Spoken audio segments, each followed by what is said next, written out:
Hi guys, how you doing? This is Sebastian from TechCentry and welcome to my camera comparison between the Galaxy S10 and the OnePlus Nord. In this video we'll talk about video capture, photo capture and also on the Nord, the stock cam versus the GCam mod. So the big question here, what performs better, an old flagship device or a newer mid-range king? First off, we'll take a look at video capture. So here we have 4K 30 frames per second footage from the OnePlus Nord. It's very pleasing. Then we'll take a look at 4K 30 frames per second footage from the S10. It also looks pretty good, but now we'll put them side by side. Now yes, you can capture 4K 60 on the Samsung, but then the stabilization is basically gone and it's not really that usable. And here we have them side by side, and I have to say I personally really prefer the image on the Nord. Just looks more natural and I like the colors. Then we'll take a look at slow motion video. So here we have 1080p 240 frames per second on the Nord, and again the colors are pretty natural and also the footage is just silky smooth, so that's great to see. Then we'll take a look here at the Samsung footage in slow motion, and you can see it's very stuttery and has a ton of contrast, which doesn't really look pleasing to me at least. And especially if we then put them side by side, again the OnePlus Nord just definitely wins for me, no comparison. It's just so smooth, the slow motion footage, and I take a ton of slow motion videos from our dog Samu, so there's no contest for me. Again, in the video department the Nord definitely beats out the Samsung for me.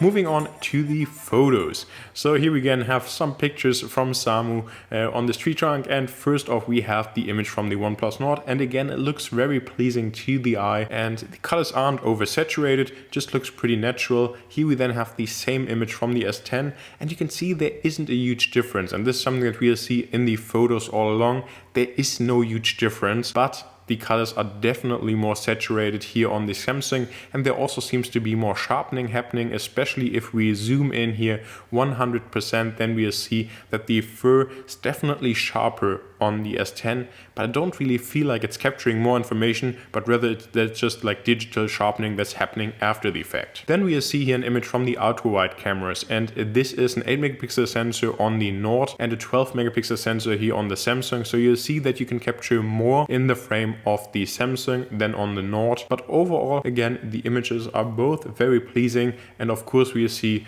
once more that the image of the S10 is far more saturated. Now if we crop into their 100%, again, it seems like there are more details here on the image from the S10, but this is also because the sensor is a high resolution. But enough dog pictures for now, let's take a look at the cityscape. So first off we'll have the ultra-wide camera of the Nord right here, and then we have the ultra-wide from the S10. We can see again that you can capture more in the S10. If we put them side by side though, the images overall look pretty similar. Again, the colors are a little bit different.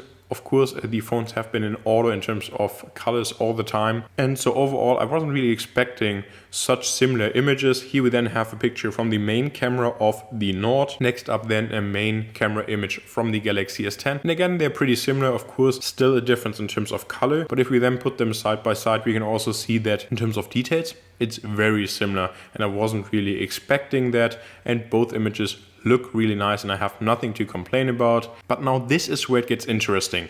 Now we're talking about zoom, and the Nord doesn't have a zoom camera, so it's just cropping in on the main 48 megapixel sensor, but the image still looks fine at around 2 to 3 times crop. Here we then have the dedicated 2x zoom on the Galaxy S10, and the image doesn't really look much better. But now let's actually take them side by side, and we can see that also in terms of details, again, there's no huge difference. Yes, the image of the S10 is more saturated once more, but in terms of details, the zoomed in image of the OnePlus Nord holds up really well. Now cropping in 100% even further, again, there's barely a difference in terms of these images, and this is really what surprised me. Moving on, we'll take a look at another image from the ultra-wide cameras, which really shows the difference in color signs. Here we see a very saturated image on the right from the S10, while the image on the left isn't really saturated at all. Then next up we'll have both images here in the portrait mode. Again, the Nord on the left side and the S10 on the right side both do a great job at separating the subject from the background. Here we then see some images from the macro camera with 2 megapixels on the Nord and basically useless.